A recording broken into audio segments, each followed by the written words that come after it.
Chapter 22. Men, brethren, and fathers, hear ye my defense which I make now unto you. And when they heard that he spake in the Hebrew tongue to them, they kept the more silence. And he saith, I am verily a man which am a Jew, born in Tarsus, a city in Cilicia, yet brought up in this city at the feet of Gamaliel, and taught according to the perfect manner of the law of the fathers, and was zealous toward God as ye all are this day. And I persecuted this way unto the death, binding and delivering into prisons both men and women. As also the high priest doth bear me witness, and all the estate of the elders, from whom also I received letters unto the brethren, and went to Damascus to bring them which were bound unto Jerusalem, for to be punished.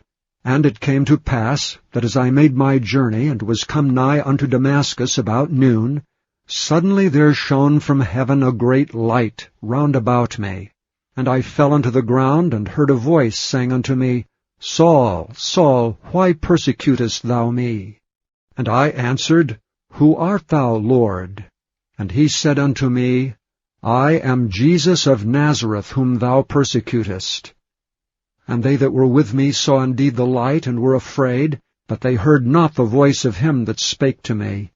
And I said, What shall I do, Lord? And the Lord said unto me, Arise, and go into Damascus, and there it shall be told thee of all things which are appointed for thee to do. And when I could not see for the glory of that light, being led by the hand of them that were with me, I came into Damascus. And one Ananias, a devout man according to the law, having a good report of all the Jews which dwelt there, came unto me and stood and said unto me, Brother Saul, receive thy sight. And the same hour I looked up upon him. And he said, The God of our fathers hath chosen thee, that thou shouldst know his will, and see that just one, and shouldst hear the voice of his mouth. For thou shalt be his witness unto all men of what thou hast seen and heard. And now why tarriest thou? Arise and be baptized, and wash away thy sins, calling on the name of the Lord. And it came to pass that when I was come again to Jerusalem, even while I prayed in the temple, I was in a trance, and saw him saying unto me, Make haste, and get thee quickly out of Jerusalem, for they will not receive thy testimony concerning me.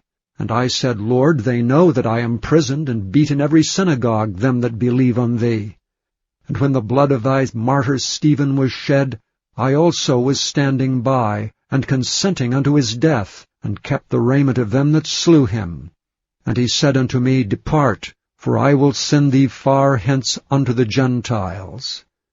And they gave him audience unto this word, and then lifted up their voices, and said, Away with such a fellow from the earth, for it is not fit that he should live. And as they cried out, and cast off their clothes, and threw dust into the air, the chief captain commanded him to be brought into the castle, and bade that he should be examined by scourging, that he might know wherefore they cried so against him. And as they bound him with thongs, Paul said unto the centurion that stood by, Is it lawful for you to scourge a man that is a Roman and uncondemned?